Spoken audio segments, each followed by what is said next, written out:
ইসলামের আলো খুঁজে নিয়েছেন। তিনি ইসলামকে বুকে ধারণ করেছেন, এই জন্য নিজের মাটি ভিটা তাকে ছেড়ে দিতে হয়েছে।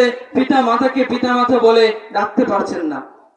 এটা হলো প্রকৃত সেই ইসলাম, যে ইসলামের জন্য সাহাবায়ে কেরাম নিজের জীবন দিয়েছে, মুহাম্মদ সাল্লাল্লাহু আলাইহি সাল্লামের জন্য নিজের গর্দান দিয়েছে। পিতা মাতা ছেড়ে মক্কা ছেড়ে মদিনায় চলে গিয়েছিলেন। আমরা সেই ইসলামকে দেখতে পাচ্ছি।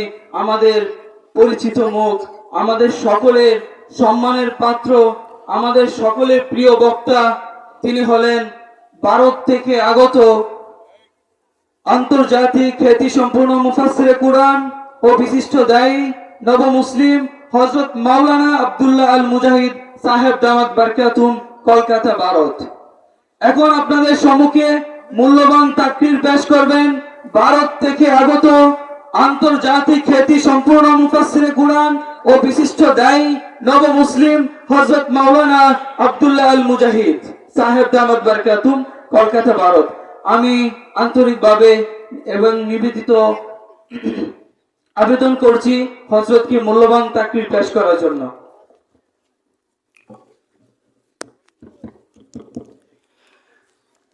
সাউন্ডটা সেটিং করতে হবে। রিভার্বটা বাড়ান। আমার কণ্ঠ কিন্তু চিকুন, বেসটা বাড়ায় দিন।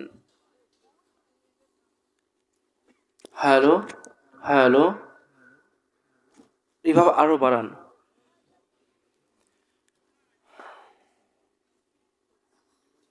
হ্যালো, আসসালামু আলাইকুম ওয়া রাহমাতুল্লাহি ওয়া বারাকাতুহু। আর ধরবেন না, ছুঁয়েই দেখবেন না।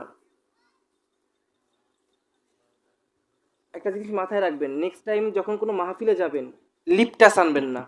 লিপ টাচ শুধুমাত্র গজল গাওয়ার জন্য বা কোরআন তেলাওয়াত করার জন্য, বুঝতে পারছেন? লং টাচ আনবেন, লং টাচ। লিপ টাচ মুখে লাগায় লাগায় কথা বলা যায় না। কথা বলার সময় মাথা ব্যাকে আসে, ডাইনে যায়, বায়ে যায়, তখন সাউন্ড ক্লিয়ার আসে না, বুঝতে পারছেন? নেক্সট টাইম আর এই হর্ন ভালো করবেন। কি হর্ন নিয়ে আসছেন ভাইজান?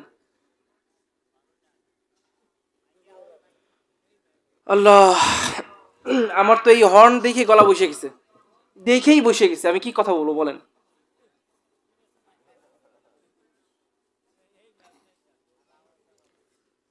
আপনারা সবাই কেমন আছেন?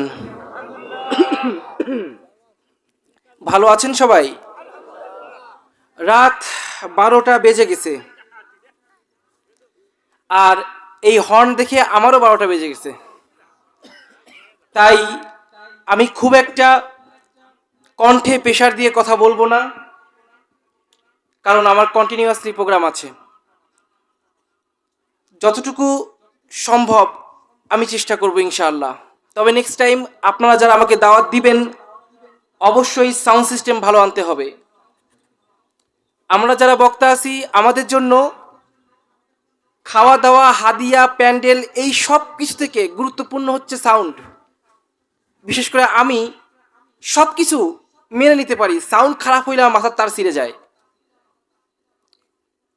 এটা নেক্সট টাইম আপনারা সবাই খেয়াল করবেন। রাত তো অনেক গভীর হয়ে গেছে, ঠিক কিনা? ধৈর্য আছে? কতক্ষণ থাকবেন সাথে? যতক্ষণ আমি আছি। ময়মনসিংহের মানুষের মতো হুজুর ফজর পড়ে যাব? হ্যাঁ আল্লাহ, কথা তো অনেক বলতে মন চায়, কিন্তু বেস বাড়ান, ভলিউম বাড়ান। সাউন্ড যদি খারাপ পাই 1 টাকাও আপনাকে দেওয়া হবে না কিন্তু।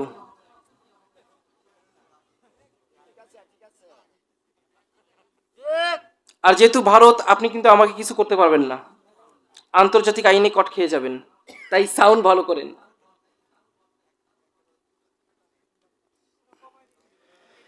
আল্লাহ, তো এখানে যারা আছেন সবাই ইমানের বলে বলিয়ান তো? হ্যাঁ, যুবক কারা আছেন হাত তোলেন? শুধুমাত্র যুবক, মাশাআল্লাহ, অধিকাংশ যুবক। যারা বৃদ্ধ আছেন, মুরব্বী আছেন, মুরব্বী কারা আছেন হাত তোলেন? এই মাশাআল্লাহ। আর যারা বিয়ে করেননি তারা হাত তোলেন। বিয়ে করেননি যারা, ওরে বিয়ে করার শখ কত। আচ্ছা আলহামদুলিল্লাহ, 3টা তাকবীর হবে। 3 ধরনের মানুষ 3টা তাকবীর দিবে। দেখা যাক কার গলায় কেমন জোর। রাজি আছেন? সর্বপ্রথম শুরু করব মুরব্বীদের দিয়ে, বাকি সবাই স্টপ, কোনো আওয়াজ হবে না। মুরব্বী হবে? লিল্লাহে তাকবীর।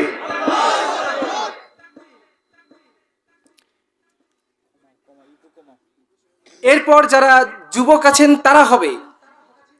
হবে? হ্যাঁ, লিল্লাহে তাকবীর।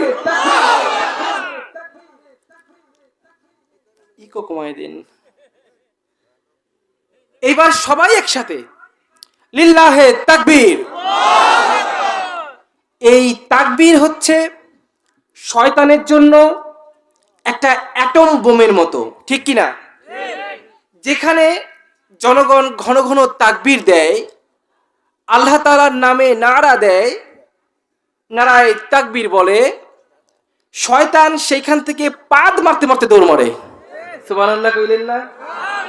এই জন্য দেখবেন কোথাও যদি সভা সমিতি হয় রাজনৈতিকভাবে, আপনি যদি সেখানে তাকবীর দিয়ে দেন, কিছু মানুষ আপনার বিরুদ্ধে উঠে পড়ে লাগবে, কারণ তাদের কলিজায় এই তাকবীরের ধ্বনি সহ্য হয় না। আজ এই স্বাধীন বাংলার মানুষকে সামনে রেখে বলতে চাই, তাকবীর যাদের কষ্টের কারণ, কোরআনের ধ্বনি শুনলে যাদের কলিজায় আগুন ধরে যায়, তাদেরকে আমরা ক্ষমতায় আসতেও দেব না, ক্ষমতায় থাকতেও দেব না, ঠিক কিনা? অনেক বছর হয়ে গিয়েছে, এত গলার পাওয়ার দিয়ে কথা বলা যায় না। অনেক বছর হয়ে গিয়েছে আমরা পার্শ্ববর্তী ভারতের গোলামি করেছি, ঠিক কিনা?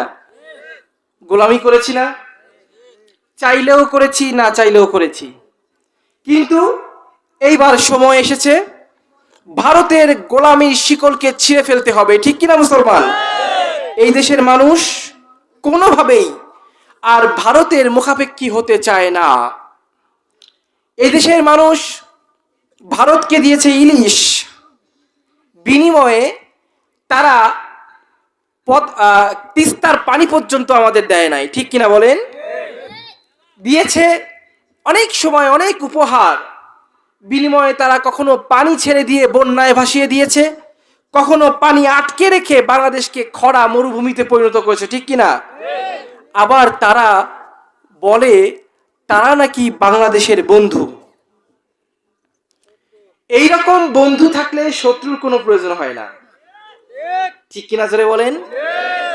আজ পুরো বাংলাদেশের সমস্ত মুসলমান এক, আমরা হয় মরব না হয় ভারতের গোলামি ছাড়ব, ঠিক কিনা মুসলমান?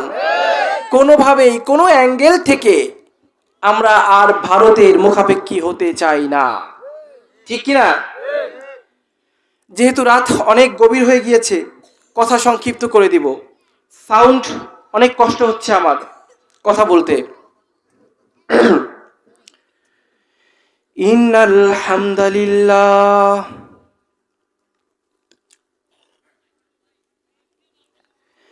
আলহামদুলিল্লাহি নাহমাদুহু ওয়া নাস্তাঈনুহু ওয়া নাস্তাগফিরুহু ওয়া নু'মিনু বিহি ওয়া নাতাওয়াক্কালু আলাইহি ওয়া নাউযু বিল্লাহি মিন শুরুরি আনফুসিনা ওয়া মিন সাইয়্যিআতি আ'মালিনা।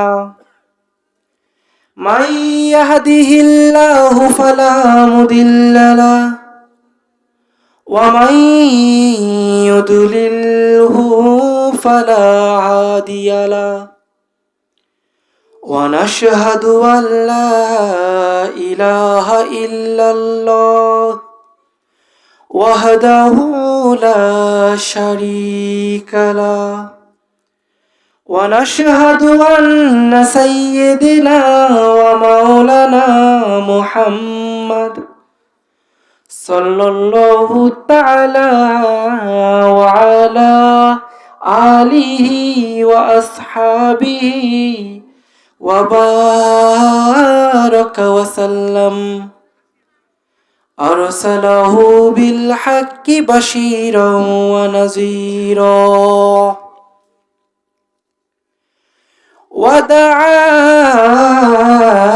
وداعيا إلى الله بإذنه وسراجا منيرا وقال الله تعالى في كلامه المجيد والفرقانه الحميد এই পাশে হর্নের সাউন্ড নাই এটাই হ্যালো হ্যালো ঠিক আছে দুইটা একদম লেভেল করে দেন হ্যালো হ্যালো أعوذ بالله من الشيطان الرجيم بسم الله الرحمن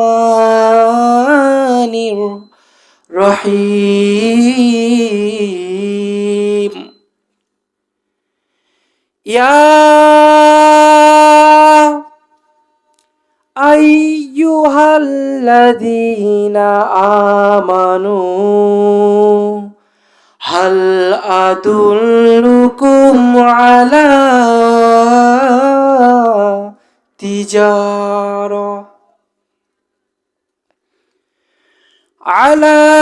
تجارة تنجيكم من عذاب أليم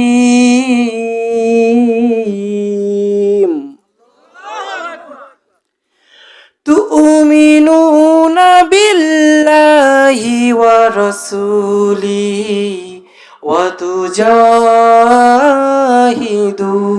في سبيل الله في سبيل الله بأموالكم وأنفسكم ذلكم خير لكم إن كنتم تعلمون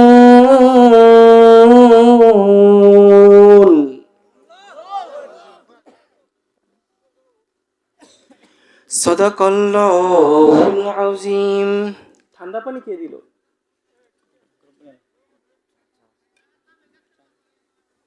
একই তো গলার অবস্থা খারাপ তারপর দিছে ঠান্ডা পানি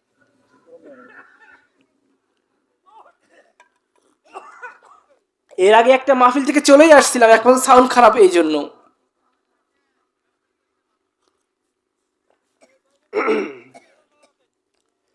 সবাই অন্তরস্থল থেকে দরুদ পড়বেন আল্লাহুম্মা সাল্লি আলা সাইয়্যিদিনা মাওলানা মুহাম্মদ ওয়া আলা আলি জোরে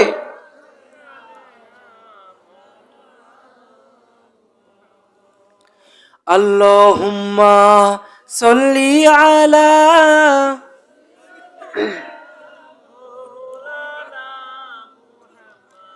وعلى آل سيدنا محمد لا إله إلا الله جري لا إله إلا الله لا إله إلا الله محمد رسول الله لا إله إلا الله محمد رسول الله সাল্লাল্লাহু। পাহাড়পুর মিশকাতুল উলুম নুরানি হাফিজিয়া মাদ্রাসা ও এতিমখানার উদ্যোগে আজকের এই দ্বিতীয় বার্ষিক ওয়াজ মাহফিলের সম্মানিত সভাপতি, প্রধান মেহমান, প্রধান আকর্ষণ, প্রধান অতিথি, আমন্ত্রিত ওলামায়ে কেরাম, যিনি দাওয়াত দিয়েছেন, যিনি সৌজন্যে আছেন, এবং পর্দার আড়ালে মা ও বোনেরা, সামনে উপস্থিত তাওহীদ জনতা, সবাইকে আমার অন্তরস্থল থেকে আরো একবার জানাচ্ছি আসসালামু আলাইকুম ওয়া রাহমাতুল্লাহি ওয়া বারাকাতুহু। সবাই ভালো আছেন তাই না? আপনাদের এই বর্তমান এলাকার রাজনৈতিক অবস্থা কেমন? আগামী নির্বাচনে কারা মনে হয় বিজয় হবে?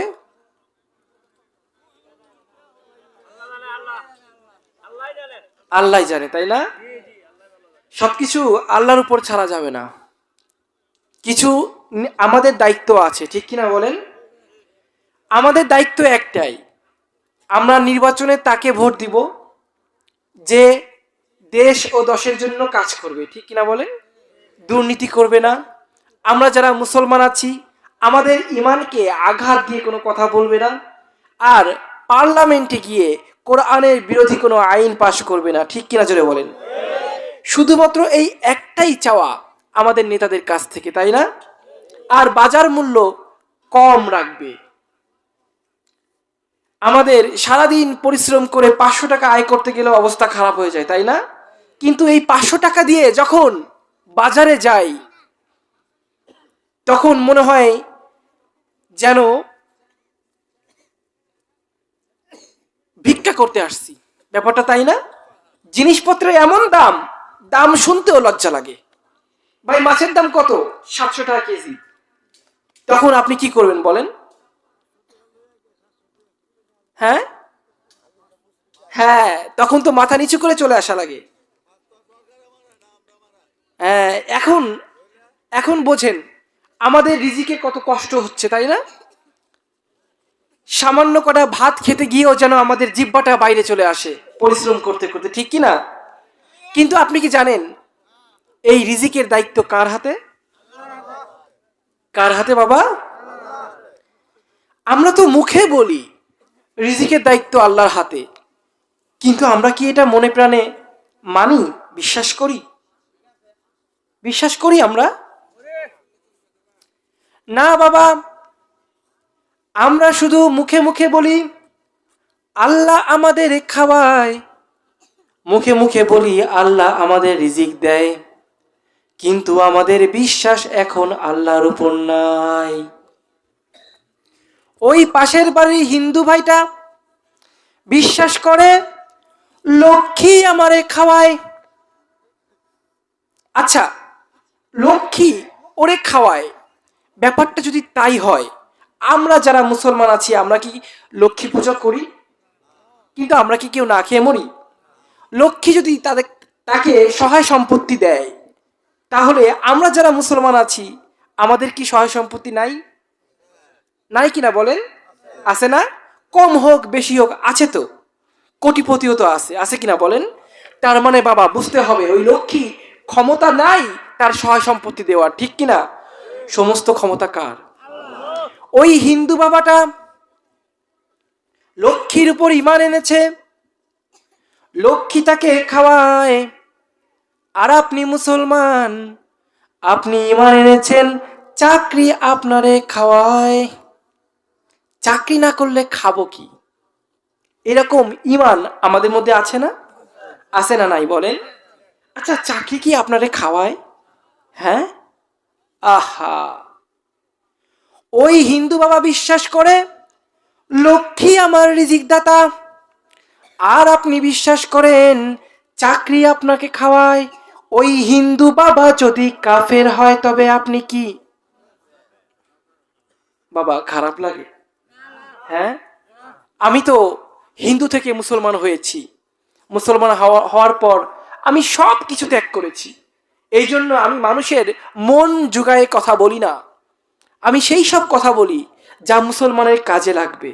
মুসলমান জাহান্নামের হাত থেকে বেঁচে গিয়ে জান্নাতে গিয়ে পড়বে। ঠিক কিনা বলেন? এটাই কি জরুরি না? মুসলমান কোথায় কোথায় ভুল করে, ভুল করলে কি কি শাস্তি, এইগুলোকে আমি ধরিয়ে দিই। থাকবেন তো শেষ পর্যন্ত? আর মাত্র আধা ঘন্টা হয়তো কথা বলবো, থাকবেন তো? আলহামদুলিল্লাহ। তার মানে বাবা, ওই লক্ষ্মী ওরে খাওয়ায় এটা বিশ্বাস করার কারণে যদি হিন্দু ভাইটা কাফের হয়, চাকরি আমারে খাওয়ায় আমি মুসলমান এইটা বিশ্বাস করার কারণে আমিও তো কাফের। ঠিক কিনা বলেন? ইমান হবে কার উপর? কার উপর? ওয়াল্লাহু খায়রুর রাজিকিন। আল্লাহ তাআলা বলছেন আমি হলাম উত্তম রিজিক দাতা। আমি কি বাবা? উত্তম রিজিক দাতা। প্রমাণ দিব? প্রমাণ দিব? আচ্ছা প্রমাণ দিই, চলেন। আমরা মুসলমানরা কি খাই? তাজা ফল, ঠিক কিনা? মরা পশু আমরা খাই নাকি? হ্যাঁ? পচে যাওয়া গলে যাওয়া কোনো প্রাণী আমরা খাই নাকি? মদ গাঁজা বিড়ি কি মুসলমানরা খায়? যারা খায় এরা তো ইসলাম ধর্ম মাইনে খায় না, তাই না? ইসলাম ধর্মে তো মদ গাঁজা বিড়ি খাওয়ার কোনো হুকুম নাই, আছে নাকি বাবা? এইবার চিন্তা করেন তো, এইগুলো খায় কারা? এইগুলো খায় কারা? শুয়োর খায় কারা? বলা লাগবে না, বুঝে নেন খায় কারা। কাক, ব্যাং, কুইসে এগুলো খায় কারা? আপনি জানেন ভারতে হিন্দুরা কি খায়? গরুর গু আর মুত। নাউজুবিল্লাহ কইলেন না? নাউজুবিল্লাহ কইলেও কি না কইলেও খায় তো ওরা, আমরা খাই নাকি? নাউজুবিল্লাহ বলে লাভ আছে? হ্যাঁ, এমনটাই হওয়া উচিত। তুমি যখন আল্লাহ ব্যতীত অন্য কাউকে সেজদা করবা, তোমার কপালে আল্লাহ তাআলা এমন রিজিক লিখে দেবে। ঠিক কিনা বলেন? আপনারা বাংলাদেশের মানুষ আমাদের কলকাতায় ইলিশ পাঠানো বন্ধ করেছেন, ঠিক কিনা? তাতে কি হয়েছে? ভারতের এক মন্ত্রী সে চিৎকার করে বলেছে বাংলাদেশ থেকে ইলিশ দেয় না তো কি হয়েছে, আমাদের গরুর মুত আর গু আছে।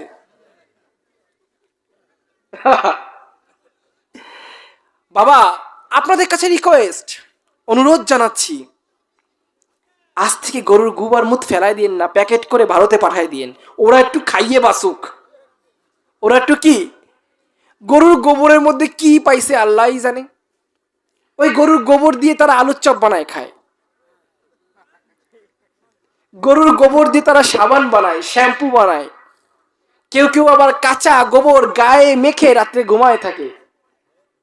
আপনি জানেন ভারতে গরুর দুধের কেজি আপনার এখানে কত? 100 টাকা, 80 টাকা, 100 টাকা। ভারতে গরুর দুধের কেজি আমাদের কলকাতায় 86 টাকা। কত বাবা? কিন্তু গরুর মুতের যে বোতল দাম জানেন কত? 220 টাকা। যেই দেশের লোক জানে না কোনটা খাইতে হয় কোনটা ফেরাইতে হয়, ওরা আবার বাংলাদেশকে হুমকি দেয়। ঠিক কিনা? ওরা চায় বাংলাদেশের মাটিতে বাংলাদেশের মুসলমানদেরকে দাফন করে ফেলবে। আজ এই নেত্রকোনার এই পবিত্র ভূমি থেকে আমি বলতে চাচ্ছি, বাংলাদেশের সকল মানুষের পক্ষ থেকে বলছি, তোমরা যদি আমাদেরকে আমাদের মাটিতেই দাফন করতে আসো, তবে আমরা কবরে যাওয়ার আগে তোমাদের চিতায় আগুন ধরায় দেব। ইমানের জোর নাই? ঠিকটাও তো ঠিক মতো কইলেন না। হয় জীবন দেব, তবু 1 ইঞ্চি মাটি ভারতকে দিব না। ঠিক কিনা? ইঞ্চি ইঞ্চি মাটি সোনার চাইতে খাঁটি, নগদ রক্ত দিয়ে কেনা। শত্রু বা হানাদার একটি কণাও তার কেড়ে নিতে কেউ পারবে না। ঠিক কিনা? স্বপ্নের তুলিতে আঁকা সুজলা সুফলা ঢাকা, সুজলা সুফলা পরিপাটি। লক্ষ শহীদ গাজী রেখেছে জীবন বাজি, করেছে স্বাধীন এই মাটি। বাংলাদেশ আমার, বাংলাদেশ তোমার, বাংলাদেশ খোদার দান। ধন্য ধন্য আমি সবার চাইতে দামি বাংলা মাটির সন্তান, ঠিক কি না? বাংলাদেশ আমার, বাংলাদেশ তোমার, বাংলাদেশ চিরমহান, সোনার জন্মভূমি তোমার জন্য আমি জীবন দিয়েছি কুরবান, ঠিক কি না? লক্ষ কোটি শত বছরের ঐতিহ্য এই বাংলার মাটিকে আমরা কোনোভাবেই কাফেরদের হাতে ছেড়ে দিব না, কোনোভাবেই না। আর পরিষ্কারভাবে বলতে চাই, যারা এই দেশের ক্ষমতায় আসবেন তারা কান খুলে শুনে রাখুন, বিগত সরকারের কাছ থেকে শিক্ষা নিন। তারা মুসলমানের বিরুদ্ধে গিয়ে একের পর এক আলেমদের হত্যা করেছে, ঠিক কিনা? মসজিদ মাদ্রাসাগুলোকে বন্ধ করে দিয়েছে। 144 ধারা জারি করে মাহফিলগুলোকে বন্ধ করেছে। তাদের সমস্ত কাজ ছিল মুসলমানদের বিরুদ্ধে, ঠিক কিনা? নেক্সট টাইম নির্বাচনে যদি যে দল ক্ষমতায় আসবে বিজয়ী হয়ে, তারা যদি এই একই কাজ করে, মুসলমানদের ইমানকে ধ্বংস করার চেষ্টা করে, মুসলমানদের বেঁচে থাকাকে, তাদের জীবন ধারণকে অভিশপ্ত হিসেবে তৈরি করতে চায়, আলেমদের ধরে ধরে হত্যা করতে চায়, তবে কথা পরিষ্কার, এই দেশের মাটিতে তাদের ঠাঁই হবে না। আমরা যখন মরতে শিখেছি আমরা আবার মরবো, ঠিক কিনা? এই দেশের মানুষ এখন আর আর্মিকে ভয় পায় না, আর্মির গুলিকে ভয় পায় না, 144 ধারাকে ভয় পায় না। তারা যখন 16 বছরের স্বৈরাচারী শাসককে খেদাইতে পারছে, নতুন যদি তুমি স্বৈরাচারের রূপ ধারণ করো, তোমাকে খেদাইতেও সময় লাগবে না, ঠিক কিনা? ভাইরা আমার, বলছিলাম, আপনি যদি ওই হিন্দু ভাইয়ের মতো ঈমান আনেন চাকরির উপর, চাকরি আপনারে খাওয়ায়, চাকরি না করলে খাবো কি, এই যদি আপনার ঈমানের অবস্থা হয়, তাহলে মনে রাখবেন ওই মূর্তির উপর ঈমান আনার কারণে ওই হিন্দু ভাই যদি কাফের হয়, চাকরির উপর ঈমান আনার কারণে আমিও আপনি কাফের। শুনতে খারাপ লাগে, এটাই বাস্তব। কোনোভাবেই চাকরি আমারে খাওয়ায় না, ওটা সুন্নাত, ওইটা করব সুন্নাত অনুযায়ী, এটা একটা ওসিলা, এই ওসিলার মাধ্যমে খাদ্য আমার কাছে পৌঁছান কে? কে আমাদের খাওয়ায়? কে আমাদের মারে? কে আমাদের বাঁচায়? কে? আমরা সব ক্ষেত্রে কার নাম নিব? ঘুমানোর সময় একজন বললেন, আপনাদের আওয়াজ নাই, ঘুমানোর সময়, ঘুম থেকে ওঠার পরে, খাওয়ার সময়, বিড়ি খাওয়ার সময়,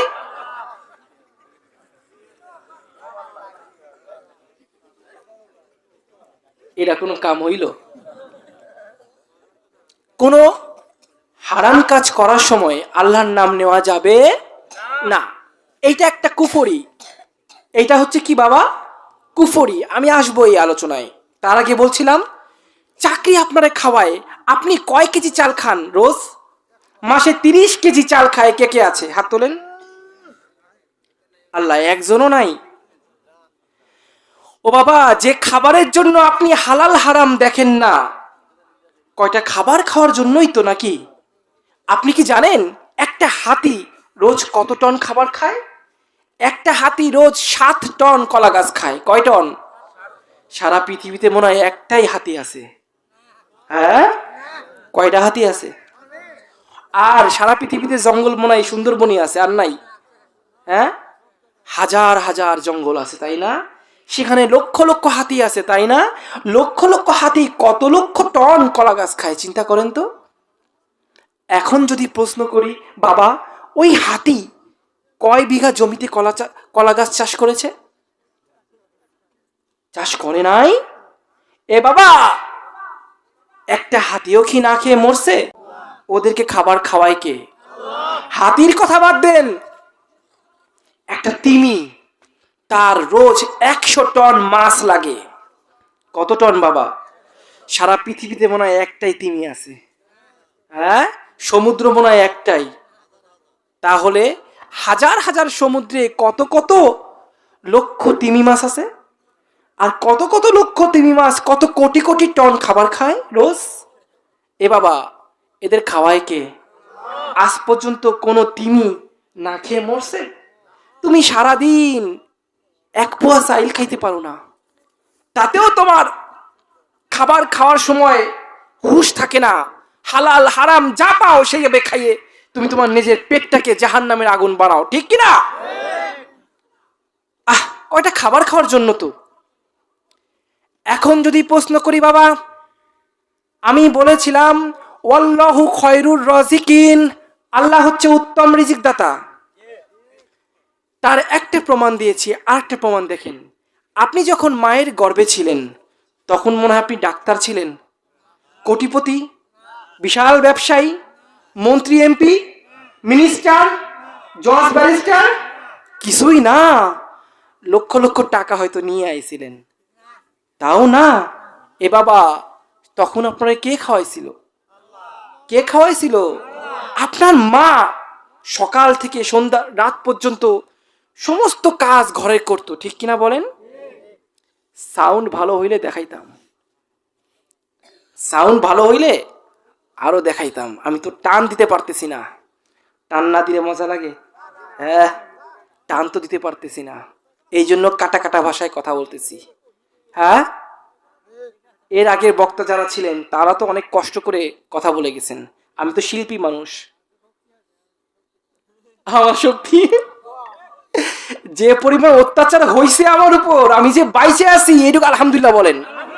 শুনবেন নাকি কি কি অত্যাচার হয়েছে? বলবো ইনশাল্লাহ। আগে ইমান আমলের একটু কথা বলি। হ্যাঁ, আপনারা তো বেশ জমে আছেন মাশাল্লাহ, মনে হচ্ছে বাসায় যাওয়ার নিয়ত কারো নাই। হ্যাঁ, ভাল লাগতেছে বাবা? ए हाँ हम सब मुसाफिर दिल ना लगा, अहले हक से दिल तुझे अब कर तजा, ए हाँ हम सब मुसाफिर दिल ना लगा, आले हक से दिल तुझे अब कर तजा,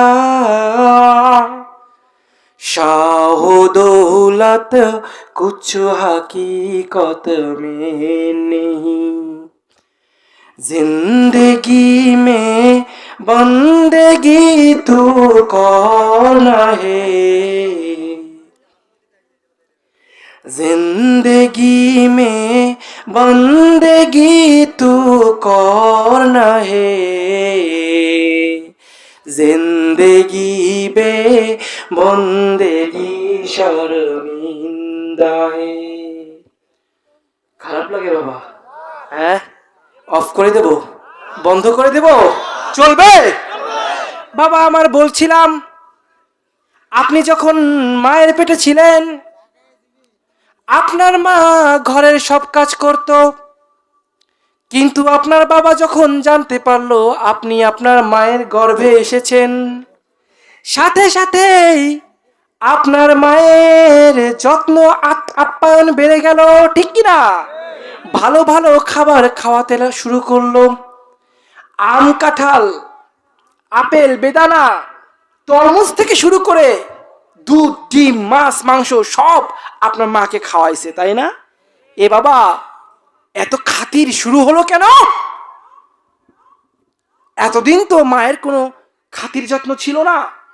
সবার শেষে যে খাবার বেঁচে থাকতো সেই খাবার আপনার মা খাইতো, তাই না? কিন্তু আজ হঠাৎ করে এত খাতির কেন? এত খাতির তার কারণ আপনি আপনার মায়ের গর্ভে এসেছেন। সুবহানাল্লাহ কইলেন না? আমার বাবারা, আপনি আপনার মায়ের গর্ভে আসলেন, আপনার খাওয়ার জন্য আপনার বাবা আপনার মাকে ভালো ভালো খাবার খাওয়াতে লাগলো।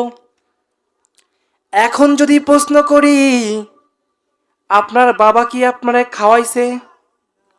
না বাবা, আপনার বাবা আপনারে খাওয়ায় নাই, খাওয়াইছে কে? খাওয়াইছে কে?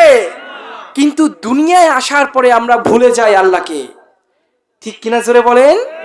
দুনিয়ায় আসার পরে যে আল্লাহ নিজে আমাকে পালন করলেন, লালন করলেন, তাকে ভুলে যাই। আল্লাহ তাআলা বলছেন আলহামদুলিল্লাহি রব্বিল আলামিন। রব মানে পালন কর্তা। রব মানে কি বাবা? তার মানে আল্লাহ শুধু আমাদেরকে সৃষ্টি করেছেন ব্যাপারটা এমন নয়। আল্লাহ তাআলা আমাদের সৃষ্টিও করেছেন, আমাদের লালন পালনও করেন। সুবহানাল্লাহ কইলেন না? এই জন্য শুরুতেই বলছে, এরে বান্দা তুই সবার আগে আমার শুকরিয়া আদায় কর। আলহামদুলিল্লাহ, জোরে বলেন আলহামদুলিল্লাহ। মায়ের গর্ভে আপনাকে আমাকে বাঁচানোর মতো ক্ষমতা কারো ছিল না। আমাকে আপনাকে বাঁচিয়েছেন কে? ওই আল্লাহ তাআলা বাবা মার মধ্যে ভালোবাসা ঢেলে দিয়েছেন। এই জন্য আমাদেরকে আমার বাবা মা এত যত্ন করে লালন পালন করেন। ঠিক কিনা? ও আমার বাবারা, এই ভালোবাসা যদি আল্লাহ উঠায় নেয়, তবে নিজের মা নিজের সন্তানকে জবাই করে দেয়। আছে না নাই? নিউজ দেখেন নাই? কত মা তার সন্তানকে ডাস্টবিনে ফেলে দিয়েছে। এই গতকালকে একটা নিউজ আমি দেখলাম, নাটোরের একটা হাসপাতালে একটা সদ্য নবজাত শিশু পাওয়া গেছে। কোনো একজন মা জন্ম দিয়ে ফেলায় থুয়ে চলে গেছে। ভালোবাসা কে উঠায় নিছে? ভালোবাসা দিলে ওই বাচ্চাটাকে সে নিয়ে যাইতো। ঠিক কিনা বলেন? ভালোবাসা উঠায় নাই কে? ভালোবাসা দেয় কে? আপনার ক্ষেত্রে তো এমনটা হয় নাই। ও আমার বাবারা, আল্লাহ তাআলা যদি বাবার অন্তর থেকে ভালোবাসা তুলে নেয়, তবে সেই বাবা নিজের মাকে রেখে, নিজের সন্তানকে রেখে, নিজের স্ত্রীকে রেখে আলাদা হয়ে যায়, অন্য স্ত্রী নিয়ে অন্য মেয়েকে বিয়ে করে পালিয়ে যায়। ঠিক কিনা? আছে না? এমন অসংখ্য বাবা আছে না, সন্তান ফেরাই দিয়ে চলে যায়, খবর নেয় না। ভালোবাসা দিল কে? উঠায় নিল কে? আপনার বেলায় তো তা হলো না। বলেন আলহামদুলিল্লাহ, জোরে বলেন আলহামদুলিল্লাহ। এ বাবা, দুনিয়াতে আসার সময় অনেক শিশু প্রতিবন্ধী হয়ে যায়। কেউ ল্যাংড়া হয়ে আসে, কেউ কানা খোড়া বয়রা হয়ে আসে, কেউ বা মানসিক রোগী হয়ে আসে। কই আপনি তো এমন হন নাই। আপনাকে তো সুন্দরভাবে সহি সালামতে পৃথিবীতে এনেছেন। কে এনেছেন? আবার শুকরিয়া আদায় করেন আলহামদুলিল্লাহ। আবার জোরে বলেন আলহামদুলিল্লাহ। এ বাবা, খেয়াল করেছেন নাকি আপনি যখন পৃথিবীতে আসলেন, ক্ষুধার টানে আপনি কান্নাকাটি শুরু করলেন, আপনার মুখে খাবার দিয়েছে আপনার মা। ঠিক কিনা বলেন? আমি এখন প্রশ্ন করতে চাই, মায়ের বুকে স্তন কয়টা থাকে? কি শিক্ষা নিয়েছেন? আল্লাহ তাআলা এটাই বুঝাইছে, হে বান্দা, তোর রিজিকের দায়িত্ব আমার। তোকে সৃষ্টি করার 50,000 বছর পূর্বেই আমি তোর রিজিক লিখে রেখেছি। মায়ের বুকে 2টা স্থান দিয়েছি, একটার দুধ শেষ হবে, তুমি আরেকটা খেতে পারবা। ওইটা শেষ হতে হতে এখানে আবার দুধ চলে আসে। ঠিক কিনা? আর দুনিয়াতে আসার পরে এই খাওয়ার জন্য তুমি আল্লাহকে ভুলে গেলে। যখন তোমার গায়ে শক্তি ছিল না, বিছানায় হাঁকতে, বিছানায় প্রস্রাব করতে, তখন তোমার মুখে খাবার তুলে দিয়েছে আমার আল্লাহ। আর এখন শক্তিশালী, গায়ে বল আছে তোমার, তুমি অনেক কিছু করার ক্ষমতা রাখো। এই ঈমানটা এখন তোমার নাই যে আল্লাহ তোমাকে খাওয়াইতে পারে? ঈমান আছে? ওই হিন্দু বাবা বিশ্বাস করে লক্ষ্মী আমারে খাওয়ায়, আর তুমি বিশ্বাস করো চাকরি তোমারে খাওয়ায়। ও যদি কাফের হয়, তুমি কি? হ্যাঁ, খারাপ লাগে। খারাপ লাগে বাবা, মনে হয় খারাপ লাগে। আলহামদুলিল্লাহ, আপনারা যে সবাই ধৈর্য ধারণ করে শুনতেছেন, এটাই অনেক কিছু। কেউ জান নাই এই পর্যন্ত। আলহামদুলিল্লাহ, জোরে বলেন আলহামদুলিল্লাহ। আর কিছুক্ষণের মধ্যে আমি আমার বক্তব্য শেষ করে দেব। হ্যাঁ, চলবে সারা রাত? যুবকরা যখন এইভাবে সাড়া দেয়, হুজুর সারা রাত চলবে, তখন তো আমার রাস্তাটা, পলায় যাওয়ার রাস্তাটা খুঁজে আসার দরকার ছিল, ঠিক কিনা বলেন? আলহামদুলিল্লাহ, আজ পুরো বাংলাদেশে আমি দেখতে পাচ্ছি যুবকরা ইসলামের দিকে এগিয়ে এসেছে, ঠিক কিনা বলেন? একটা সময় ছিল যুবকরা নাচ গান নিয়ে ব্যস্ত থাকতো, কনসার্ট করতো। এখন তো আর নাচ গান দেখা যায় না, দেখা যায় সার্কাস দেখা যায়। এখন যুবকরা যদি কিছু করে একটা মাহফিলের আয়োজন করে, ঠিক কিনা? ও যুবক,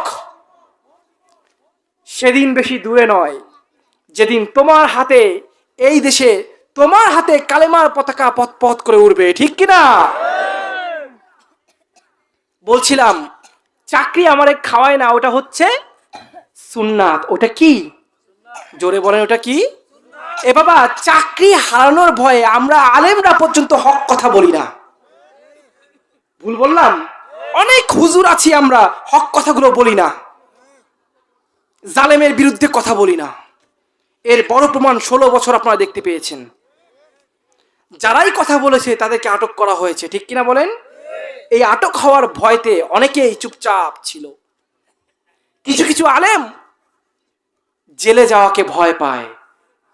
হক কথা যদি বলি, যদি আমার চাকরি চলে যায়, এরকম অবস্থা আমাদের আলেমদের মধ্যেও আছে।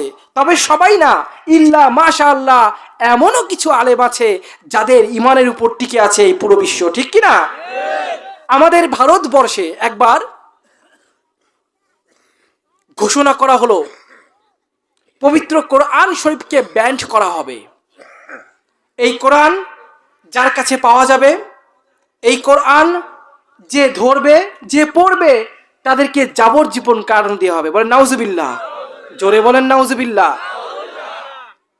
সেদিন দিল্লির জামে মসজিদ থেকে হুঙ্কার দিয়ে তৎকালীন সময়ের খতিব তিনি চিৎকার করে বলেছিলেন, এই ভারত মুসলমানের হাতে গড়া, এই ভারতের তাজমহল মুসলমানের, ঠিক কিনা? এই ভারতের লালবাগ কেল্লা মুসলমানের, এই ভারতের আজমির মুসলমানের, সুন্দর সুদর্শন যা কিছু আছে সবকিছু তৈরি করেছে কে? মুসলমানরা। সেই মুসলমানের কলিজার টুকরা, মুসলমানের রুহু কোরআনকে ব্যান্ড করে দেওয়ার মতো দুঃসাহস দেখিয়েছে সেই দেশের সরকার, ঠিক কিনা? আমি আজ এই নয়াদিল্লির মেম্বার থেকে বলছি, আমি শুধু দিল্লির ইমাম সাহেব নই, আমি পুরো ভারতের 200 কোটি মুসলমানের ইমাম সাহেব। আল্লাহু আকবার।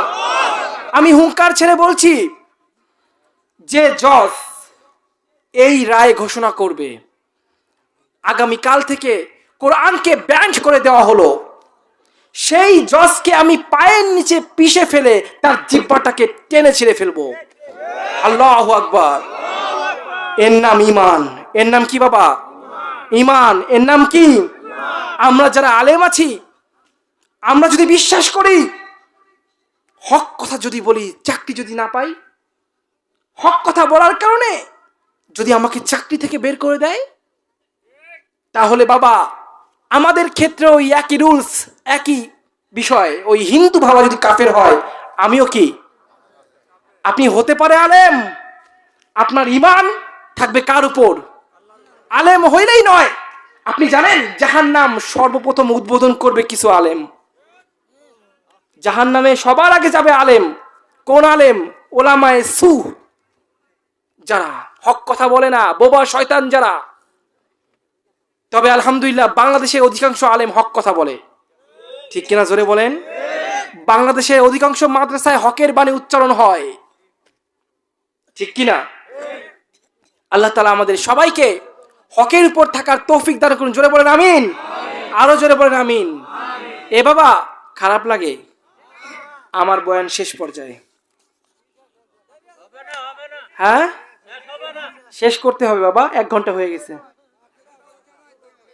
সারা রাত আরো 1 ঘন্টা আমার কারণে? আমার কারণে কে কে আসছেন হাত তোলেন তো। শুধু আমার কারণে, মিথ্যা বলবেন না। সবাই আমার জন্য। অনেক মানুষ তো চলে গেছে, কারণ অনেকের দূরে বাসা, তাই না? আমার উঠতে একটু লেট হয়ে গেছে, ঠিক কিনা? এই জন্য অনেকেই চলে গেছে। যারা গিয়েছেন তাদের উপর আমার কোনো ক্ষোভ নাই, কারণ এখানে এতক্ষণ বসে থাকাও ধৈর্যের বিষয়, ঠিক কিনা? একবার হয়েছে কি, আমি একটা মাহফিলে গেছি, মাহফিল শুনতে গেছি, ওই দিন আমার মাহফিল নাই। মাগরিবের সময় গিয়ে বসছি, নিয়াত ছিল একদম প্রধান বক্তা যিনি সবার শেষে তার বয়ান শুনে আমি যাব, কিন্তু বিশ্বাস করেন 20 মিনিট বসা পরে আমার পাছা গরম হয়ে গেছে, আমি আর বসতে পারি নাই। পরে আমি চিন্তা করলাম, আরে আল্লাহ, যতগুলো মাহফিল করি সব জায়গায় তো প্রধান বক্তা আমি, সবার লাস্টে আমাকে দেয়, আর আমাকে দেখার জন্য কত মানুষ সেই মাগরিব থেকে শুরু করে শেষ রাত পর্যন্ত ওয়েট করে, ঠিক কিনা? ওই দিন আমি বুঝতে পারছি তারা কত কষ্ট করে, কত কষ্ট তারা করে। এই জন্য যতগুলো মাহফিলে যাই, যারা আমার বয়ান শোনার জন্য ওয়েট করে থাকে, আমি তাদের জন্য মন থেকে দোয়া করি, মন থেকে দোয়া করি। বাবা, এটা এমন একটা যুগ যেখানে সকালবেলা আপনি মুসলমান তো বিকেলবেলা কাফের, ঠিক কিনা বলেন? ঠিক এমন একটা মুহূর্তে ঘর বাড়ি সবকিছু ফেলে রেখে মাহফিলের ময়দানে ঘন্টার পর ঘন্টা বসে থাকা, এটা যারা শক্তিশালী ঈমান আছে তাদের পক্ষেই সম্ভব, ঠিক কিনা? আল্লাহ আমাদের সবাইকে কবুল করুন, জোরে বলেন আমিন। আমি একটা আয়াত পড়েছি, সেই আয়াতে আল্লাহ তাআলা বলছেন, হে ঈমানদার, তোমরা যারা ঈমান এনেছো তাদেরকে আমি একটা ব্যবসার কথা বলবো। আল্লাহ তাআলা বলছেন, একটা ব্যবসার কথা বলি, এই ব্যবসাটি করলে তোমরা জাহান্নামের কঠিন আগুন থেকে রেহাই পেয়ে যাবে। সেই ব্যবসাটা কি? প্রথম হচ্ছে তুমিনুনা বিল্লাহ, আল্লাহর অনুগত হতে হবে। আল্লাহর কি হতে হবে ভাই? অনুগত হতে হবে, যেটা আমি এতক্ষণ বললাম। ভাইরা আমার, রাস্তা থেকে যখন একজন হিন্দু ভাই হেঁটে যায়, সে ওই ভগবানকে দূর থেকে প্রণাম করে, করে কিনা বলেন? মন্দিরে না গেলেও দূর থেকে প্রণাম করে, প্রণাম করে এটা বোঝায়, হে ভগবান, আমি মন্দিরে আসতে পারিনি ঠিকই, কিন্তু আমার প্রণাম তুমি গ্রহণ করো, ঠিক কিনা? আল্লাহ, কিন্তু আমি যদি জানতে চাই আপনাদের কাছে, আল্লাহ তাআলা সর্বশক্তিমান, ঠিক কিনা? এটা কি আপনি বিশ্বাস করেন না? আচ্ছা, বিশ্বাস করা সত্ত্বেও আপনার কানে কি আজান ঢোকে না? হ্যাঁ, ঢুকলে কেন আপনি যান না মসজিদে? যান না কেন মসজিদে? ওই হিন্দু তো ঠিক মতো মন্দিরে যায়, আর আপনি মুসলমান হয়ে গেলেন না মসজিদে। যদি প্রশ্ন করি, তাহলে ওই হিন্দু ভাই ভালো না আপনি? ওই হিন্দু ভাইটা জানে তার ভগবান মাটির তৈরি। তার ভগবান কিসের তৈরি বাবা? মাটির তৈরি। তা সত্ত্বেও ওই হিন্দু ভাই তাকে প্রণাম করে, তাকে পুজো করে। কেন করে? কারণ সে তাকে ভালোবাসে, সে মূর্তিগুলোকে ভালোবাসে। আর তুমি, এ যুবক, তোমার মনের মধ্যে আল্লাহর জন্য একটু ভালোবাসা নাই। যদি ভালোবাসা থাকতো, আজানের অপেক্ষা করা লাগতো না, তুমি তার আগেই চলে যেতে মসজিদে। তুমি ভালোবাসো না আল্লাহকে, তুমি আল্লাহর সাথে ধোঁকাবাজি করো। বিপদে পড়েছো, আল্লাহকে বলো, আল্লাহ সাহায্য করো। আল্লাহ তোমাকে সাহায্য করে, ঠিক। যেই সাহায্য করে তোমার বিপদ থেকে তুমি উদ্ধার হয়ে যাও, সাথে সাথে আল্লাহকে ভুলে যাও, ঠিক কিনা? ঠিক কিনা জোরে বলো। অথচ আল্লাহ তাআলা আমাদের সৃষ্টি করেছিল ভালোবেসে। আল্লাহ তাআলা কেন সৃষ্টি করেছিল? ভালোবেসে সৃষ্টি করেছিল। এ বাবা, এই জন্যই তো আল্লাহ তাআলা বলছেন, তুমিনুনা বিল্লাহ, আল্লাহর অনুগত হও। কার অনুগত হতে হবে? ওই হিন্দু ভাইটা অনুগত হয়েছে কার? ভগবানের। কার? কিন্তু সেই তুলনায় আমরা মুসলমান আল্লাহর অনুগত হতে পারি নাই, ঠিক কিনা বলেন? তুমি রমজান এলে রাখো না রোজা, দিনকে করো আঘাত, দিন দুঃখী না খেয়ে মরে, দাও না তো যাকাত, ঠিক কিনা? তুমি রমজান এলে রাখো না রোজা, দিনকে করো আঘাত, দিন দুঃখী না খেয়ে মরে, দাও না তো যাকাত। তুমি ইমানদারের বড়াই করো, নেই তোমার ঈমান, তুমি কেমন মুসলমান, ঠিক কিনা? কেমন মুসলমান তুমি, কেমন মুসলমান? নামাজের সাথে নেই তুলনা, মানো না কোরআন, তুমি কেমন মুসলমান, নামাজের সাথে নেই পরিচয়, মানো না কোরআন। তুমি কেমন মুসলমান, কেমন মুসলমান তুমি? নামাজটাকে ছেড়ে দিয়েছো। অথচ তুমি যদি নামাজ পড়া শুরু করো, তোমার চেহারা এমনি সুন্দর হয়ে যাবে। কারণ দিনে যদি 5 বার হাত মুখ তুমি ধুয়ে ফেলো, তোমার মুখে কোনো ময়লা বসবে। তুমি কি জানো পৃথিবীর সর্বশ্রেষ্ঠ ব্যায়াম হচ্ছে নামাজ?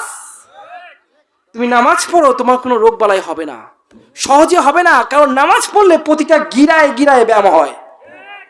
ঠিক কিনা জোরে বলো বাবা। আল্লাহ, তুমি নামাজ পড়া শুরু করো, তোমাকে আর কষ্ট করে রিজিকের পিছনে দৌড়ানো লাগবে না, রিজিক তোমার পিছনে দৌড়াবে। তুমি সম্মানিত হবে, যেখানেই যাবে মানুষ তোমাকে সম্মান করবে। মুমিন তুমি, নামাজ তোমার মস্ত পরিচয়, দুনিয়া তোমার আজকে আছে কালকে হবে লয়। 5 প্রহরে নামাজ পড়ো। রাজি আছি আমরা সবাই? হ্যাঁ, 5 প্রহরে নামাজ পড়ো, আল্লাহকে সেজদা করো। রাজি আছেন সবাই? তবেই তো মুমিন। রব্বিয়াল আলা, রব্বিয়াল আযীম, রব্বিয়াল আলা, রব্বিয়াল আযীম। নামাজ কায়েম করো, নামাজ কায়েম করো। রাজি আছি সবাই? এ বাবা, তুমি যদি নামাজ না পড়ো, তাহলে আগামীকাল থেকে হিন্দু ভাইয়ের সঙ্গে তুমি নিজেকে তুলনা কইরো। কারণ ওই হিন্দু ভাই রোজ প্রতিনিয়ত প্রতিদিন ঠিকই সেজদা করে কাকে? ভগবানকে। আর তুমি মুসলমান হয়ে আল্লাহকে সেজদা করো না, ওই হিন্দু ভাইয়ের থেকেও নিকৃষ্ট তুমি। ঠিক কিনা বাবা? আল্লাহ আমাদের সবাইকে নামাজ পড়ার তৌফিক দান করুন। আয়াতের প্রথম একটা শব্দ আমি তাফসির করেছি, তুমিনুনা বিল্লাহ, অনুগত হতে হবে কার? আরো 2টা তাফসির বাকি ছিল, করব না, সময় নেই, 1টা বেজে গিয়েছে। অনেকে দূর দূরান্তে যাওয়া লাগবে, ঠিক কিনা বলেন? দূরে বাসা আছে না অনেকের? দূরে বাসা আছে কার কার? হাত তোলেন তো। এখন ওয়াজ শোনার জন্য সবার বাড়ি কাছে হয়ে গেছে। ভালো লাগতেছে না? আচ্ছা, আর 3 মিনিট, আর 3 মিনিট। এই 3 মিনিটে আমি আমার জীবন কাহিনী ছোট্ট করে বলবো, শুনতে রাজি আছেন? আমার বয়স যখন মাত্র 10 বছর, তখন আমি মুসলমান হয়েছি। আর তোমরা একটা বুড়ো হয়ে গেছো, নামাজ পড়ো না। আমি 10 বছর বয়সে নামাজ পড়েছি। 10 বছর বয়সে মুসলমান হয়ে ঘর বাড়ি ছেড়ে পালায়ে গেছিলাম। পালায় গিয়ে মাদ্রাসায় ভর্তি হই, সুন্দর পড়াশোনা চলছে। বছর খানেকের মধ্যে আমি আল্লাহর অলির কাতারে পৌঁছায় গেলাম।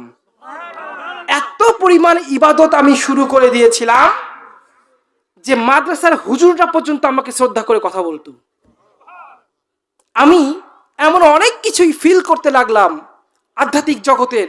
মাত্র 10 বছর বয়সে আমি এমন পর্যায়ে চলে গেলাম, আল্লাহর সাথে আমার গভীর কানেকশন হয়ে গেল। গভীর কানেকশন। আমি মানুষের সাথে মিশা বন্ধ করে দিলাম, কারোর সাথে মিশি না। এখনো আমার কোনো বন্ধু নাই।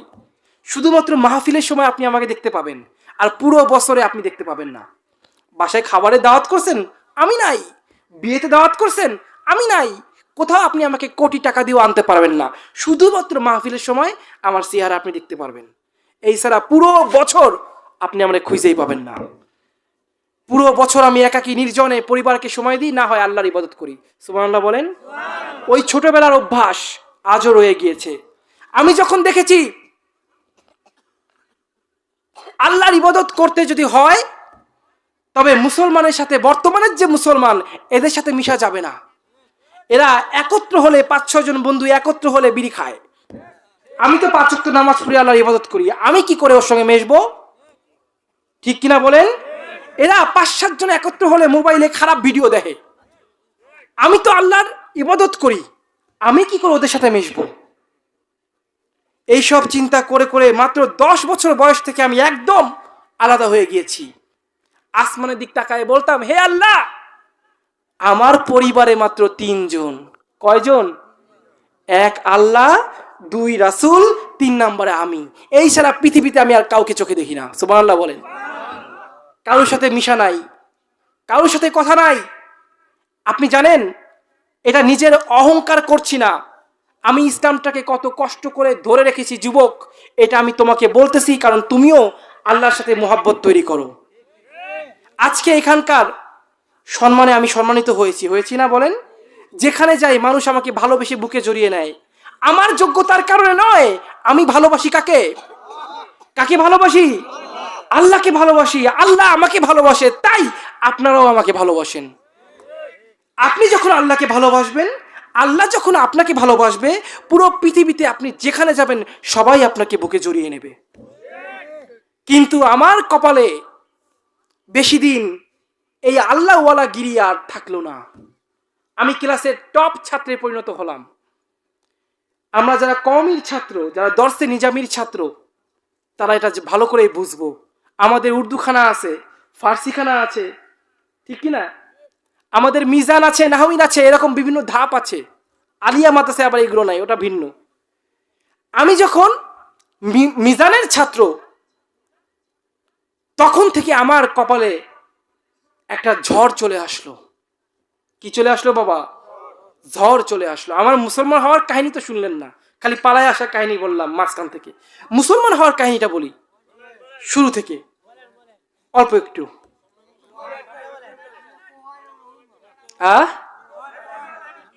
আল্লাহ আল্লাহ না, ইতিহাস তো সম্পূর্ণ বলা যাবে না। ইতিহাস বলতে গেলেই একটা ওয়াজ লাগে। আমি তো শুরুতে তাফসীর করছি বাবা, এখন যদি আবার ইতিহাস শুরু করি আমি তো পাতিহাস হয়ে যাব।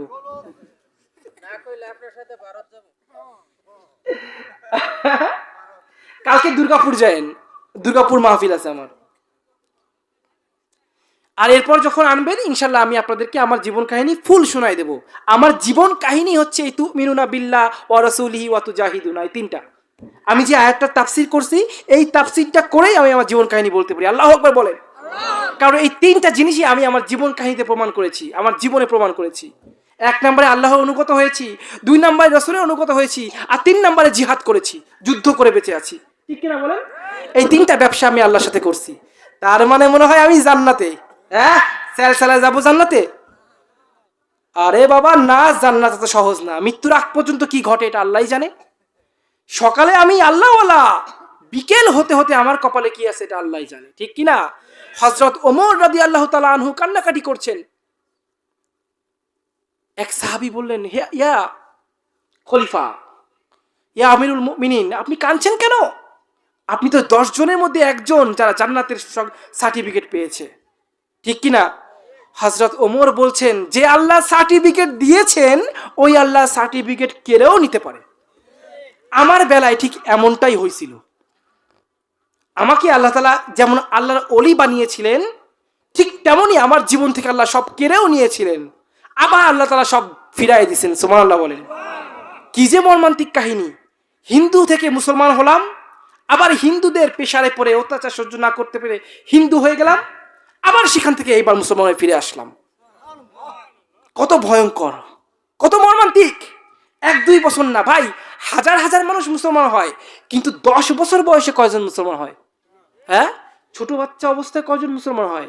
অত ছোট অবস্থায় আমি কি বুঝি, কি বুঝতাম যে মুসলমান হয়ে গেলাম? প্রশ্ন আসে না? আমার মা ছোটবেলায় মারা গেলেন জ্যান্ত আগুনে পুড়ে আমারই চোখের সামনে। আমার বয়স তখন 5 বছর। আমি নিজের চোখের সামনে আমার মায়ের পুড়ে যাওয়ার দৃশ্য দেখেছি। এই মুহূর্তে আমার চোখের সামনে এটা ভাসতেছে। এই জন্য আমি আমার জীবন কাহিনী বলি না, আমার চোখে পানি চলে আসে, গলা ভেঙে যায়। কারণ যেটা ঘটছে আমার সাথে সেটা চোখের সামনে কি ভেসে ওঠে। এই জন্য বলি না, তাফসীর করে সময় কাটাই দিই আর বলি যে হ্যাঁ বলবো। আজ পর্যন্ত কোথাও বলি নাই। হ্যাঁ বলবো, সেদিন বলবো যেদিন আমার তাফসীর থাকবে না, বা আমি কোনো ওয়াজ করবো না, খালি আমার জীবন কাহিনী বলবো ওই দিন। কিন্তু কান্নাকাটি শুরু করলে তো আমার গলা ভেঙে যাবে। আমার তো রোজ 2-1-3টা করে প্রোগ্রাম, আমি কি করে গলা ভাঙবো, তাই না? ও আল্লাহ! ছোটবেলায় মা মরে যাওয়ার পরেই আমার জীবনের কষ্ট শুরু হয়ে যায়। আমার বাবা পরবর্তীতে বিয়ে করেন, সংসারে সৎ মা আসে, সৎমা একদম যে খারাপ তা না, ভালো। সৎমা কি বাবা? ভালো। কিন্তু 2003 সালে আমার দাদি মারা যায়। এইবার তো বুঝি, কারণ তখন আমার প্রায় 9 বছর বয়স। কত বছর বয়স? 10 বছর বয়স। দাদি যখন মারা গেল, দাদিকে চিতার আগুনে পোড়ায়। হিন্দুকে পোড়ায় না? এ বাবা, আমি কিন্তু ব্রাহ্মণ। আমি কি? অনেক হিন্দু ভাই মনে করতে পারে হয়তো নিচু বংশ দিয়ে আইছে। না, আমি ব্রাহ্মণ, তাও ভরত দাস। ভরত দাস হচ্ছে একটা মানে গোত্রের নাম। হিন্দু ধর্মের 4টা গোত্র, তার মধ্যে ভরত দাস সবার উপরে। আর ভরত দাসের ব্রাহ্মণ হচ্ছে চক্রবর্তী, সেটা সবার উপরে। অর্থাৎ ভগবানের সমতুল্য আমরা। আমরা কি? ভগবানের সমতুল্য। আমাদেরকেই মানুষ সেজদা করে। আল্লাহ, সেখান থেকে ব্রাহ্মণরা সহজে মুসলমান হয় না। দেখবেন পাদ্রী যারা খ্রিস্টান ধর্মের, হিন্দু ধর্মের যারা ব্রাহ্মণ ঠাকুর, এরা সহজে মুসলমান হয় না। কেন? এরা সব জাইনে শুনেই হিন্দু ধর্ম নিয়ে পড়ে থাকে। এরা সব কিছু জাইনে শুনে কি করে? এখন আপনি যদি জেগে ঘুমান, আপনার ঘুমটা কি ভাঙানো যাবে? হ্যাঁ, আমি তো কোরআন জানি, গীতা জানি, রামায়ণ জানি, সব জানি, তা সত্ত্বেও কোরআন আমি মানি না, তাহলে আপনি আমাকে বোঝাইলে লাভ হবে? এই জন্য ব্রাহ্মণ এরা সহজে মুসলমান হয়। আর যদি কেউ মুসলমান হয়ে যায়, তারে দিয়ে আল্লাহ ইসলাম প্রচার করায়। আজ পর্যন্ত যতগুলো ব্রাহ্মণ মুসলমান হইছে, এরা প্রত্যেকেই ইসলাম প্রচার করে। এরা অন্য কোনো কাজ না, এদের দায়িত্ব দিনে দায়ী হয়ে যাও, ইসলাম প্রচার করো। এটাই হচ্ছে কারণ। হিন্দু ধর্মে ব্রাহ্মণের কাজ ধর্ম পরিচালনা করা। ওই ধর্মে থাকা অবস্থায় কাজ কি ছিল? ধর্ম পরিচালনা করা। আবার এই ধর্মে আসার পরও ধর্মের কাজে আমি করতেছি, ঠিক কিনা? হাতি মরলেও লাখ টাকা, বাঁচলেও লাখ টাকা। দাদি যখন মারা যায়, চিতার আগুনে পুরানো দৃশ্য আমি দেখলাম, দেখে প্রচন্ড ভয় পেলাম। আপনারা কেউ দেখছেন চিতার আগুনে কি করে পোড়ায়? হ্যাঁ, এক টুকরো জাহান নামের দৃশ্য ওইটা। এক টুকরো কি জাহান নামের দৃশ্য ওইটা। কিন্তু এত হাইসেন না, এত মজা নিয়েন না যে ওই হিন্দু ভাইটা চিতায় পড়ে। তুমি আমি যদি মুসলমান না হয়ে কবরে যাই, আমাদের কবরটাকে চিতা বানাবে কিরা? হ্যাঁ, আমাদের কবরে চিতার আগুন ধরে দেবে কিরা? তাই হিন্দু ভাইয়ের চিতার আগুন 3 ঘন্টা পর থেমে যাবে। তুমি আমি দুনিয়ায় থেকে আকাম কুকাম করে যদি কবরে যাই, ওই যে চিতার আগুনটা জ্বলে উঠবে, ওটা কিয়ামতের আগে আর থামবে না। এই জন্য আল্লাহ তাআলা বলছেন, ওয়ালা তামুতুন্না ইল্লা ওয়া আনতুম মুসলিমুন। খবরদার, মুসলমান না হয় তুই কবরে আসিস না। তুমি হিন্দু ভাইয়ের চিতা দেখে মজা নেও না, ও বেটা পুড়ে পুড়ে মরে, আর কবরে গেলে তোমার কি অবস্থা হবে? ওই হিন্দু ভাইয়ের চিতার যে আগুনটা জ্বলে, ওটা দুনিয়াবি আগুন, 70 বার ধোয়ার পরে ওই আগুনটা। আর কবরে তোমার জন্য যে চিতাটা আগুন ধরবে, ওইটা সরাসরি জাহান্নামের আগুন। ওই আগুন কোনো ধোয়া টোয়া হয় নাই, সরাসরি জাহান্নামের আগুন। এই জন্য কবরে যাওয়ার আগে মুসলমান হওয়া লাগবে বাবা। মুসলমান হইতে হলে এই 3টা কাজ করতে হবে। তুমিনুনা বিল্লাহ, আল্লাহর অনুগত হতে হবে। ও রাসূলিহি, রাসূলকে অনুসরণ করতে হবে। এবং ওয়াতু জাহিদুনা ফি সাবিলিল্লাহ, যদি জান মাল দিয়ে ইসলামের জন্য শহীদ হওয়ার প্রয়োজন হয়, তবে তাও হতে হবে, ঠিক কিনা? এই 3টা কাজ করলে আল্লাহ তাআলা বলছেন, আমি এই 3টা কাজ তুমি যদি করতে পারো, তবে জাহান্নামের আগুনের হাত থেকে হয়তো রেহাই পাবে। তাও শিওর না, কারণ তোমাদের নিয়াতের উপর নির্ভর করবে। তুমি 3টা কাজ করলে তোমার নিয়াত ভালো না, ওই 3টা কাজ তো কবুল হয়নি, হইছে? এইবার মুসলমান হওয়ার পরে এইবার আমি বাড়ি ছেড়ে পালায়ে গেলাম। আমার ইচ্ছা ছিল মুসলমান হব না, মুসলমান ধর্ম নিয়ে পড়াশোনা করব, তারপরে মুসলমান হব। কিন্তু আল্লাহর কি খেলা, মাদ্রাসার প্রথম দিনই যেদিন ভর্তি হলাম, সেদিন রাত্রে স্বপ্নে আমাকে একজন কালেমা শরীফ পড়িয়ে দিয়েছে। আলহামদুলিল্লাহ বলেন। আগে মুসলমান হও, কারণ আল্লাহ জানে আমার কপালে কি আছে। আগে যদি মুসলমান না বানাইতো, তাহলে আমি আর মুসলমান হইতে পারতাম? এই জন্য সবার আগে আল্লাহ তাআলা আমাকে কি করছে? মুসলমান বানাইছে। দ্বিতীয় কাজটা করছে, আল্লাহর জন্য মুহাব্বত ঢেলে দিছে। এই পৃথিবীতে আপনি একটা মেয়েকে ভালোবেসে গলায় ফাঁসি পর্যন্ত দিতে পারেন, দেয় না অনেকে? হ্যাঁ, আর আপনার যদি সেই মেয়ের সৃষ্টিকর্তার সঙ্গে পেয়ার হয়ে যায়, ভালোবাসা হয়ে যায়, তবে আপনি কোন পর্যায়ে যাবেন চিন্তা করেছেন? আমি সেই পর্যায়ে গিয়েছি, আমার এত ভালোবাসা, এই জন্য দোয়া করলে সেই দোয়া কবুল হয়ে যায়। ছোটবেলায় ও আল্লাহ দোয়া করার সঙ্গে সঙ্গে কবুল, আমি ভয় পেয়ে গেলাম, না আর দোয়া করা যাবে না, কারণ চাওয়া মাত্র পাওয়া এটা জান্নাতের, এটা পৃথিবীর না। এই নিয়মটা কি পৃথিবীর না। তাই আমি আল্লাহর কাছে কম কম দোয়া করতাম, কিন্তু মনে মনে চাইতাম, মনে মনে চাইলে আল্লাহ দিয়ে দেয়। আমি একটা মেয়েকে পছন্দ করছি, আমার তো বাপ মা কেউ নাই, কেউ আছে? বিয়ের প্রস্তাব দেবে কিনা? কেউ আছে? আল্লাহকে বললাম, আল্লাহ অমুক জায়গায় একটা মেয়ে আমি পছন্দ করছি, দেখা মতো পছন্দ হয়েছে, ওর সাথে বিয়ে দাও। আল্লাহ বিয়ে দিছে, ওই মেয়ের সাথে বিয়ে দিছে। এইবার সম্পর্ক কার সাথে? আমার আল্লাহর সাথে। কিসের সম্পর্ক? ভালোবাসার সম্পর্ক। কিসের? আল্লাহ হচ্ছে আমার মহান মালিক, যার জন্য আমি জীবনটাও দিতে পারি, একবার না বারবার। আমি বললাম, আল্লাহ একটা ছেলে লাগবে আমার। কেন? ছাত্র বয়সে আমার উপর যে জুলুম হয়েছে, আমি সেরকম বড় মাপে আলেম হতে পারি নাই, পড়াশুনো করতে আমার অনেক কষ্ট হয়েছে, এই জন্য কিতাবি আলেম আমি না। একটা ছেলে দাও যাকে আমি বড় আলেম বানাবো। কিন্তু যেমন তেমন ছেলে দিলে হবে না। আল্লাহ কারে কি করছে? আমি কারে বলতেছি? কি বলতেছি? আল্লাহ একটা ছেলে দিবা। বিয়ের 4 দিনের মাথায় মামা বাড়ির আবদার, হ্যাঁ 4 দিনের মাথায় কারে বললাম? আল্লাহ একটা ছেলে দিবা। ছেলেটা অপরূপ সুন্দর হওয়া লাগবে, গায়ের রং ফর্সা হওয়া লাগবে, স্ত্রীর চেহারাও সুন্দর মাশাআল্লাহ, গায়ের রং ফর্সা হওয়া লাগবে। ছেলে যেন কান্নাকাটি না করে, বাচ্চাদের কান্না আমি সহ্য করতে পারি না। আল্লাহ বুঝছো? কারে কই? আর রোগ বালাই দিবা না। এই 4টা জিনিস দিয়ে আমার ছেলে দাও। পবিত্র কোরআনের কসম, হুবহু এমন ছেলে আল্লাহ দিয়েছে, হুবহু এমন ছেলে, কান্নাকাটি নাই, কোনো কান্নাকাটি করবে না, খিদা লাগলে একটু কানবে, আর জিকির দেবেন ও ঘুমায় যাবে, জিকির চালাবেন ঘুমায় যাবে। জিকির না চালাইলে আমার ছেলে খায়ও না ঘুমায়ও না। বয়স 4 মাস। বয়স কত বাবা? 4 মাস। এখনই আল্লাহ আল্লাহ কয় না, আক্কা আক্কা কয়। বাচ্চারে কোলে নিয়ে আল্লাহ আল্লাহ জিকির করি, ও আক্কা আক্কা কয়। বাবা বাঁশের গোড়া দিয়ে বাঁশই ওঠে, ঠিক কিনা? আম গাছে কখনো তেঁতুল হয় না, তেঁতুল গাছে কখনো কাঁঠাল হয় না। তুমি যেই গাছ, তোমার যে শিকড়, তোমার যে গাছের চারা, সেটা ওই রকমই হবে, ঠিক কিনা? কথা কয় না। আল্লাহ তাআলা আমাকে এমন একটা সুন্দর সন্তান দান করেছেন, কারণ সম্পর্ক কার সাথে? সন্তান দেওয়ার মালিককে চাইছি কার ধারে, বিয়ে করানোর মালিককে চাইছি কার ধারে? আমি গোড়ার মতো জায়গায় চাই, মানুষের কাছে আমি হাত পাতি না, কোনোদিন হাত পাতি নাই। হাত পাতার দরকার হইলে আল্লাহর কাছে পাতি। আল্লাহ কেমনে দেবে সেটা আল্লাহর বিষয়। আমার চাওয়ার দরকার আমি চাবো, ঠিক কিনা যুবক?